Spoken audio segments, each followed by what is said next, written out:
Hello everyone, कैसे हैं आप सभी लोग। बच्चे, ये जो क्वेश्चन आपको स्क्रीन पे दिख रहा है, this question is taken from Irodov book and question number is 3.76। ये इलेक्ट्रोस्टैटिक सेगमेंट का क्वेश्चन है, इलेक्ट्रोस्टैटिक्स है ना।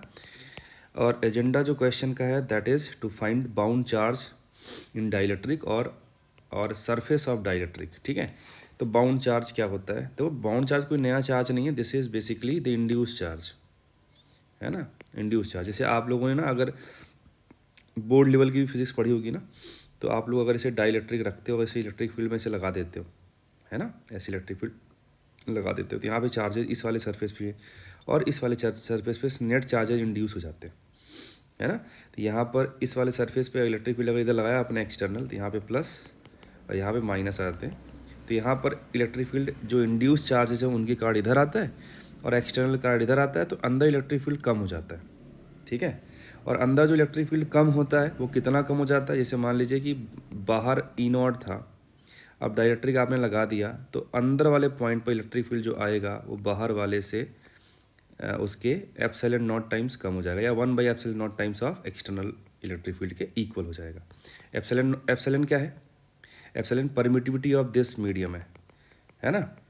तो बस ये छोटी छोटी बातें आपको कंसेप्ट याद रखना। अच्छा, एक छोटी सी बात और बताऊँगा जो बड़ी इंपॉर्टेंट है कि इलेक्ट्रिक फील्ड जो डाइलेक्ट्रिक के अंदर आया ई नॉट बाई के लिख देते हैं कई बार, या ई नॉट बाई एप्सिलॉन लिखा हमने, ये कब वैलिड है? ये तभी वैलिड है जब ये जो इलेक्ट्रिक फील्ड आया है, ये दो ई नॉट जो आया था हमारे पास, ये दो इक्वी पोटेंशियल सर्फेसिस के बीच में रखा हो। मतलब मान लीजिए एक इक्वी पोटेंशियल सर्फेस ऐसा था, एक इक्वी पोटेंशियल सर्फेस ऐसा था।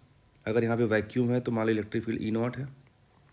अब यहाँ पे आपने क्या भर दिया? डाइलेक्ट्रिक भर दिया। अब जो इलेक्ट्रिक फील्ड आएगा मान लो यहीं पर, तो जो ई नॉट अपॉन एप्सिलॉन हो जाएगा, जहाँ पे एप्सिलॉन क्या है? इस डाइलेक्ट्रिक का परमिटिविटी है, ठीक है ना। और ये दोनों सर्फेसेस क्या होने चाहिए थे? एक ही पोटेंशियल सर्फेस होने चाहिए थे, ठीक है ना। तो छोटी छोटी बातें थी जो इंपॉर्टेंट थी, जो मैंने बता दिया। फिलहाल अब देखते हैं क्वेश्चन क्या है। Conductor of arbitrary shape carrying a charge Q is surrounded with uniform dielectric of permittivity epsilon. Find total bound charge at inner and outer surface of dielectric. ये डायग्राम आपको क्वेश्चन में दे रखा था इरोडो के, फिगर है 3.9। देखो यहाँ पर एक कंडक्टर बना हुआ है, आर्बिट्रेरी शेप का, कोई वेल डिफाइंड शेप नहीं है, और इधर सराउंडिंग में हमने क्या बना रखा है? एक सरफेस है और उसके अंदर पर डाइलेक्ट्रिक भर रखा है ऐसे, ठीक है, जिसका परमिटिविटी कितना है? एप्सिलॉन है। अब देखो कंसेप्ट और सोल्यूशन की तरफ अप्रोच करते हैं। अगर मैं यहाँ बात करूँ कि इस पर जो है नेट चार्ज जो है वो कितना आएगा in terms of surface charge density, चूँकि ये आर्बिट्रेरी शेप है, हर जगह रेडियस ऑफ कर्वेचर बदल रहा है, तो मैंने क्या किया कि कोई रैंडम सा एक एरिया उठा लिया, ds, बहुत छोटा सा एलिमेंटल एरिया। इस पर अगर मैंने सिग्मा नॉट चार्ज डेंसिटी मान रखी है, तो ऐसे बहुत छोटे छोटे छोटे छोटे छोटे छोटे छोटे छोटे एलिमेंट लेंगे, तो जो सिग्मा नॉट ds आएगा वो आएगा charge on this elemental charge, मतलब जो चार्ज है हमारे पास इस एलिमेंट पर, वो सिग्मा नॉट ds आ जाएगा। और अगर मैं ऐसे सभी को इंटीग्रेट कर दूँ along the surface, then we will have the value of total charge which is Q.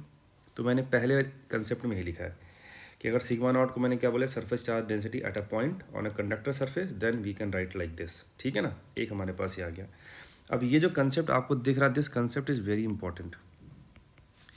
वो क्या, ध्यान सुनिएगा कि अगर मान लीजिए हमारे पास कोई ऐसा सरफेस दे रखा है, ठीक है, जिस पर चार्जेस इंड्यूस हो गए सिग्मा आई, इस सरफेस के इस तरफ इलेक्ट्रिक फील्ड E1 था, इधर इलेक्ट्रिक फील्ड E2 है, तो कंसेप्ट ये कहता है कि E2 minus E1 will be equal to sigma i upon epsilon not,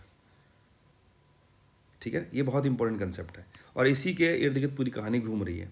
अब देखना मैंने क्या किया, इसको लगाने के लिए ये जो अंदर वाला सरफेस था उसको एज इट इज़ बना दिया, और इसके बाहर जस्ट डाइलेक्ट्रिक स्टार्ट हो रहा था, तो मैंने उस जो जस्ट डाइलेक्ट्रिक स्टार्ट होने वाला सरफेस था, उस सरफेस और इस कंडक्टिंग सरफेस के बीच में गैप रखा थोड़ा सा।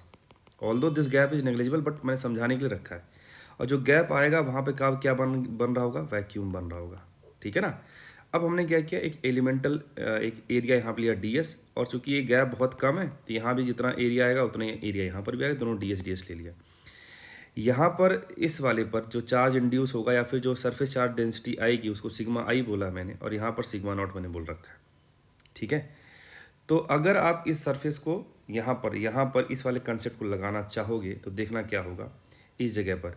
तो इसके इस तरफ इलेक्ट्रिक फील्ड कुछ है, इसके इस तरफ इलेक्ट्रिक फील्ड कुछ है ना। यहाँ पे इलेक्ट्रिक फील्ड E1 है, यहाँ पे इलेक्ट्रिक फील्ड E2 है, और E2 कितना आ जाएगा, वो आएगा सिग्मा O अपॉन एप्साइलन, और यहाँ पे कितना आ जाएगा sigma O upon epsilon not, क्योंकि यहाँ पर वैक्यूम था, इस सरफेस के इधर वैक्यूम था और इधर डाइलेक्ट्रिक है ना। तो यहाँ डाइलेक्ट्रिक के हिसाब से इलेक्ट्रिक फील्ड आया, यहाँ पे वैक्यूम के हिसाब से इलेक्ट्रिक फील्ड आया, ठीक है ना। तो उस चीज़ को मैंने यहाँ पे लिखा हुआ है E2 माइनस E1, देखो लिख दिया मैंने ऐसे, ठीक है। तो E2 का वैल्यू ये आ गया और E1 का वैल्यू ये आ गया, और यहाँ पे ये कंसेप्ट के हिसाब से sigma E upon epsilon naught आ गया। और एक बात का और ध्यान रखना अपने को, जो भी सरफेस आप लिया है, जो कंसेप्ट आप लगा रहे हो E2 माइनस E1 वाला, ये कंसेप्ट कब लगता है, जब ये E1 E2 क्या है, इस सरफेस के परपेंडिकुलर है, ठीक है ना। तो बस ये हमारे पास आ गया। अब यहाँ से बस सिर्फ कैलकुलेशन बची है, सिग्मा ई निकालना। यहाँ से अगर देखो सिग्मा नॉट कॉमन ले लो तो यहाँ बचेगा एलसीएम लेके 1 अपॉन एप्सिलॉन नॉट। तो यहाँ से आएगा sigma not epsilon not minus epsilon upon epsilon not. यहाँ पे चला sigma i upon epsilon not, इसने इसको कट कर दिया, तो हमारे पास आएगा सिग्मा, ये पूरा टर्म आ जाएगा sigma not epsilon not minus epsilon upon epsilon, ठीक है। और इधर क्या चल रहा है सिग्मा आई, बस हो गया, ये आ गया। तो यहाँ तक हमने सॉल्व किया ये वाला पूरा टर्म। अब मैं सिग्मा आई को क्या लिख सकता हूँ, d q i upon d s, where d q i क्या है, induce charge on that element है ना, जो हमने छोटा सा माना था, तो वो लिख दिया हमने। डी एस को मैंने इधर भेज दिया, तो डी क्यू और दोनों साइड इंटीग्रेट कर दिया, ठीक है। तो डी क्यू का इंटीग्रेशन क्या देगा, पूरे सरफेस के अलॉन्ग जो भी वो इनर सरफेस था डायरेक्ट्रिक का, उस पर टोटल इंड्यूस चार्ज आ जाएगा, और यहाँ पे ये आ गया। अब ये पूरी चीज़ कांस्टेंट था, जिसको इंटीग्रेशन से बाहर रखा, तो ये हमारे पास बाहर आ गया। इधर क्या बचा हमारे पास, सिग्मा नॉट डी एस, और इसको मैंने पहले ही डिफाइन कर रखा था, this is nothing but the total charge present on surface of conductor. तो क्यू हो गया, तो क्यू आई कितना आ गया क्यू, और इसको लिख सकते हो आप epsilon not upon epsilon minus 1। अब चूंकि जो अंदर चार्ज आएगा, क्योंकि ये इधर कंडक्टर सरफेस में प्लस क्यू मान रखा, तो इनर सरफेस जो होगा उसके इनर सरफेस पे क्या चार्ज होगा, माइनस क्यू आई आएगा। तो अगर माइनस से मल्टीप्लाई करूँ तो यहाँ Q not 1 minus epsilon not upon epsilon, this would be the final answer, ठीक है। तो एक अच्छा क्वेश्चन था, डाइलेक्ट्रिक के बारे में कुछ बताया इसने, है ना। और सबसे इम्पॉर्टेंट चीज़ था कि बाउंड चार्जेस को लेके थोड़ा सा बच्चा कंफ्यूज रहता है। तो आई होप अगर ये छोटी छोटी बातें अगर आपको याद रहेंगी, एक तो ये कंसेप्ट, ये वाला कंसेप्ट, और ये कब लगता है, अगर ये दोनों बातें अगर याद हैं तो इस क्वेश्चन में बहुत कुछ नहीं था, ठीक है। तो चलो बच्चे, आई होप आपको पूरी बात समझ में आई होगी। मिलते हैं नेक्स्ट वीडियो